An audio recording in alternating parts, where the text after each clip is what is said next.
Bonjour mesdames, messieurs, je suis le professeur Normand Cornet, critique d'art, commissaire et spécialiste en sciences des religions, particulièrement les rapports entre l'esthétique et la spiritualité, donc les beaux-arts et la spiritualité.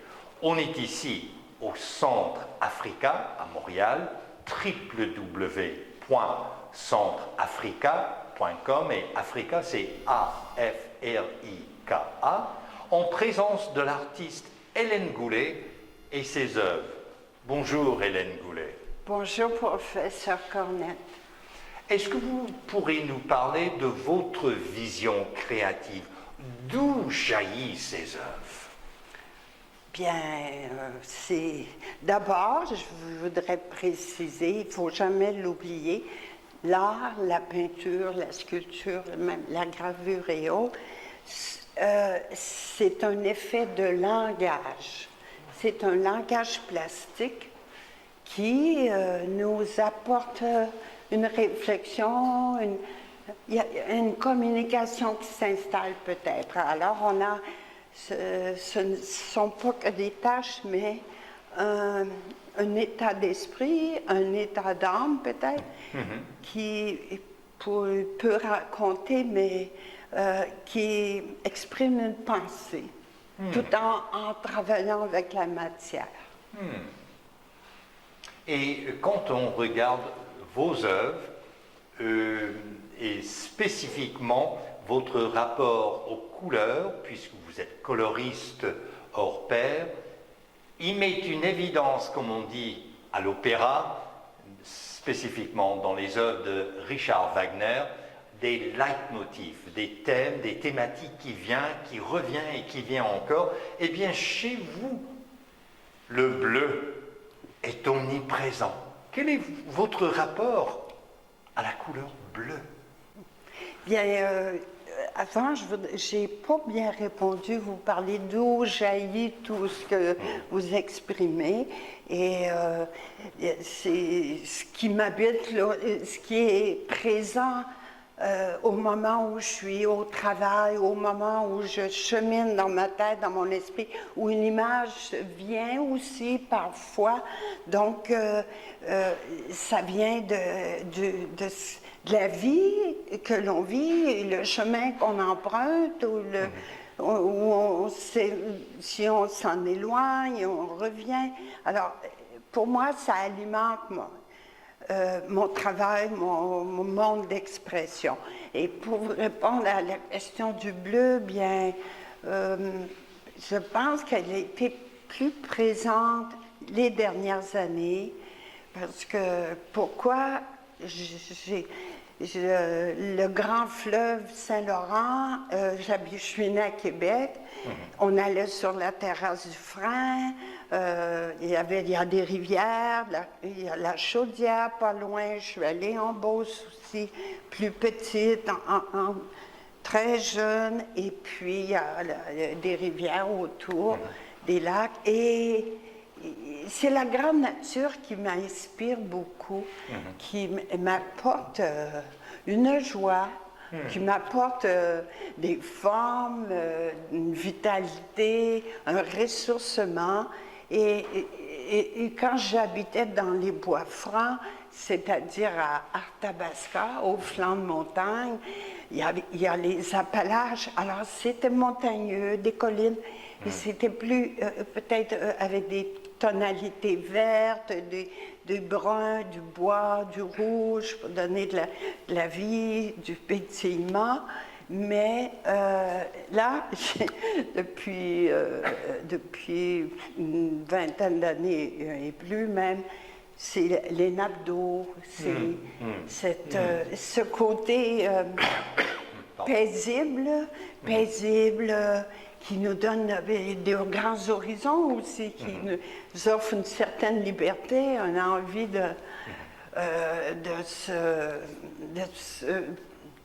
peut-être une évasion, quoi. Et c'est apaisant.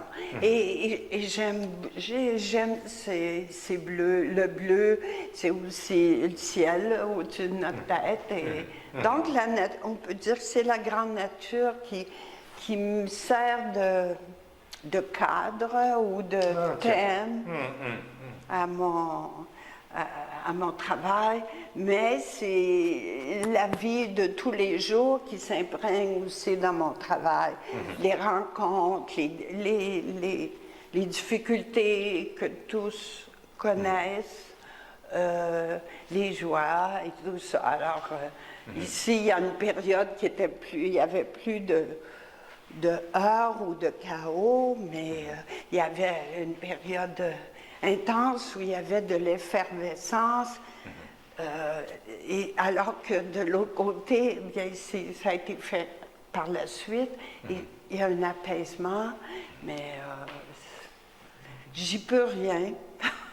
C'est intéressant puisqu'il y a effectivement dans ces œuvres, particulièrement ici, une sérénité, une quiétude, un calme, la paix. Mais en revanche, là et là, c'est les moi, les éclats. Et vous disiez le chaos, mais c'est le tohu-bohu. Et donc, pour vous, votre art reflète, miroite toute la gamme des émotions. Tout à fait. Et c'est un chemin qui me permet de revoir ou de comprendre encore plus ce qui m'arrive, ce qui s'en vient, ce qui s'en va.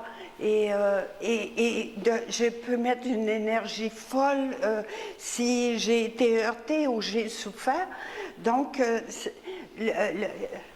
on dit des fois, un mot nous permet, on dit les mots, nommer les choses, ça nous aide à comprendre.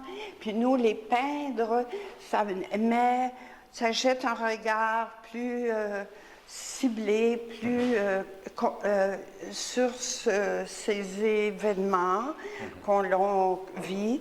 Et puis, ça met de l'ordre peut-être, et puis ça nourrit aussi, parce que il y a un équilibre qui se fait, et ça peut être des fois, ça nous bouleverse ou ça nous secoue, mais par contre, ça nous rend plus forts aussi, ça nous apporte une vitalité qu'on ne soupçonnait pas.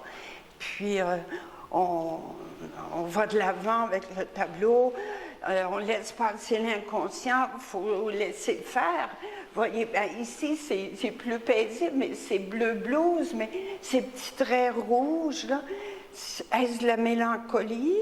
Ou comme quelqu'un me disait, oh, peut-être un envol vers un lieu plus libre, je ne sais pas, mais chacun peut imaginer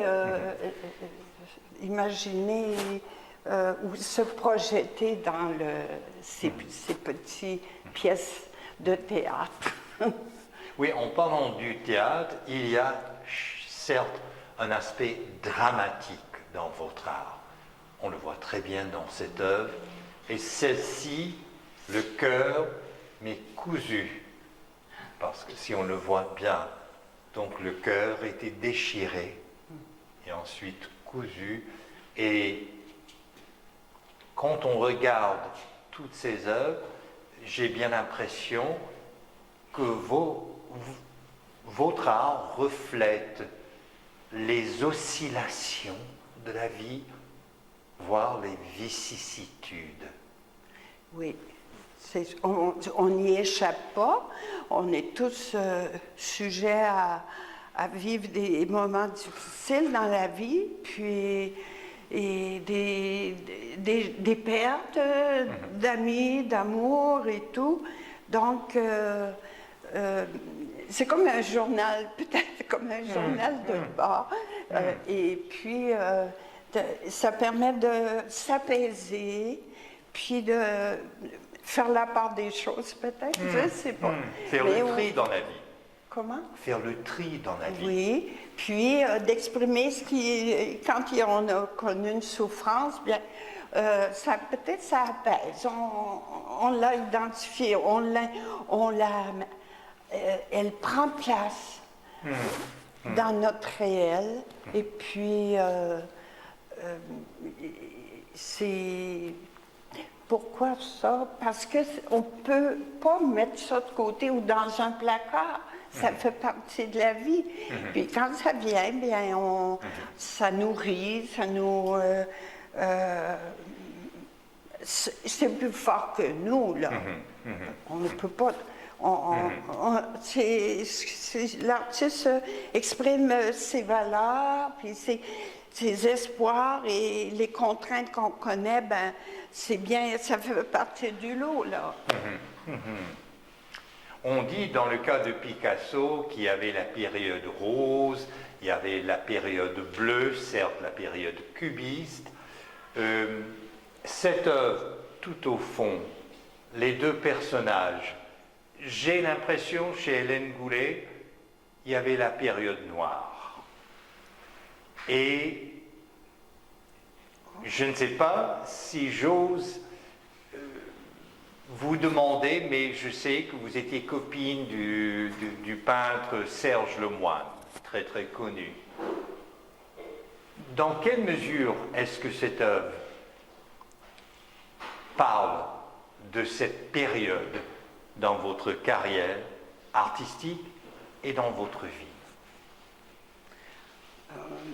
Vous dites noir, mais parce que le personnage est habillé en noir, c'est imposant, le noir. C'est imposant. Dans le temps noir, je l'ai mis, et comme il était imposant, le noir est venu spontanément. Mais en même temps, ça laisse la place à la couleur qui jaillit, la tête qu'on ne manque pas, une toison d'or peut-être. Donc, ça a été une période effervescente, qui était nourrissante pour moi, parce que l'artiste que j'ai côtoyé, sans le savoir, il apportait un enseignement à tous les artistes qui tournaient autour, qui le côtoyaient, parce qu'il était vraiment, il assumait toutes ses décisions quand il peignait, puis il ne se censurait pas.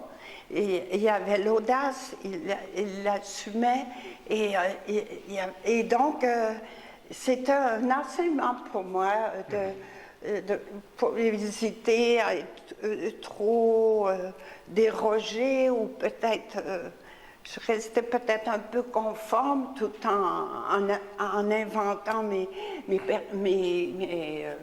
paysages, si on peut dire, ou mes jeux de couleurs inspirés de la nature. Mais il y avait une fougue chez Lemoine. Et puis, donc, ça me révélait des choses et ça a été bénéfique. Puis moi, j'ai apporté un apaisement aussi, qui avait besoin, j'ai senti.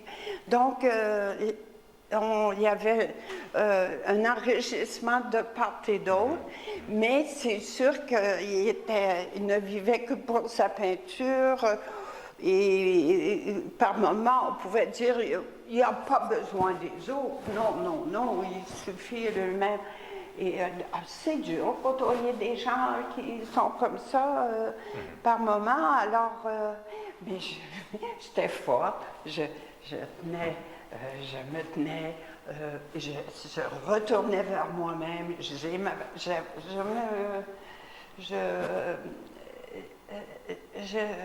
savais rebondir, je connaissais ma valeur, c'est important, et on peut rester soi-même, même s'il y a des gens qui nous côtoient et qui influencent. On a trop une richesse en soi pour la laisser, pour la mettre de côté. Alors, tout ça m'habitait, puis ça a été finalement, je dirais, un succès de cette rencontre qui nous a nous a comblés l'un l'autre. Puis, cette effervescence et ces élans ont été... on les a retrouvés par la suite. Plus grands, plus d'audace, plus de liberté. Et je trouve que ça... J'aime bien les pleins, les vides aussi. Ça donne... ça fait un choc et ça rebondit. La couleur a sa place et tout. Donc, voilà, ça a été une belle période enrichissante. Donc, c'était mouvementé, mais à la fois, l'élan, je retiens le mot, l'élan, un élan vital. Tout à fait, tout à fait. Puis, on ne sait pas ce que la vie nous apporte, mais il faut rester prêt et tout accueillir, surtout quand ça nous enrichit, quand ça nous amène plus loin, au dépassement de soi, quoi. Donc, il faut rester ouvert.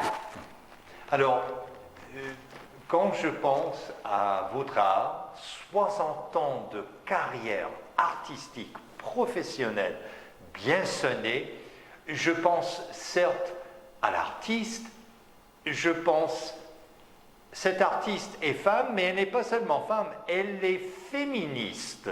Vous êtes cofondatrice du RAV, la plus grande association des artistes professionnels du Québec. Hélène Goulet, comment est-ce que vous avez su articuler l'art et la condition féminine? L'art, j'ai rien fait, c'est venu, le talent est venu toute jeune. J'étais, comment dire, j'en faisais plus qu'il fallait. Si à l'école on devait dessiner une petite scène d'hiver au crayon de couleur, à la maison j'arrivais puis j'en faisais d'autres. Puis j'aimais m'exprimer, j'aimais donner du mordant. Alors ça venait naturellement. C'était un mode d'expression qui me rejoignait, puis ça c'est venu comme ça. Dans la famille, il y a une grand-mère, un oncle qui ont peint, qui aimait l'art, puis qui avait le sens esthétique, mais moi, là, j'étais fougueuse, là. Puis quand j'avais besoin de raconter ou de démontrer mon ressenti, c'était la peinture. Et puis, le dessin aussi. Et le féminisme, bien, j'étais là durant la Révolution tranquille. Et puis, les droits des femmes étaient importants. Puis, il fallait se battre pour progresser. Il fallait beaucoup se battre. Donc, je faisais partie du groupe qui considérait que c'était aux femmes à se tenir debout, aller de l'avant et s'imposer, que ça plaise ou pas. Et si on veut avoir des résultats, il faut se prendre en main, comme on dit. Donc, en France, ils parlent moins de féminisme dans les cercles. Peut-être c'est pas... Ils trouvent ça excessif. Je ne sais pas, je l'ai déjà senti. Mais moi, je ne trouve pas ça excessif. Je trouve que c'est normal que s'il y a un déséquilibre, bien, on y travaille pour amener une équité et tout. Donc, je suis bien fière de moi. Puis mes filles ils font comme leur mère. Alors, pour boucler la boucle, Hélène Goulet, artiste chevronnée qui crée des estampes, des gravures, des tableaux. Et ici même, on a une œuvre sur plexiglas. Vous pourriez nous parler un petit peu, comment se fait-il que vous faites flèche de tout bois? Ben, je pense que c'était cette mouvance-là dans les années 60, 65, 60, années 60. On pouvait peindre sur du bois, sur le plexi, sur une chaussure. C'était... on ouvrait grand, le possible. Parce que l'inspiration vient, on ne la contraint pas, on va de l'avant.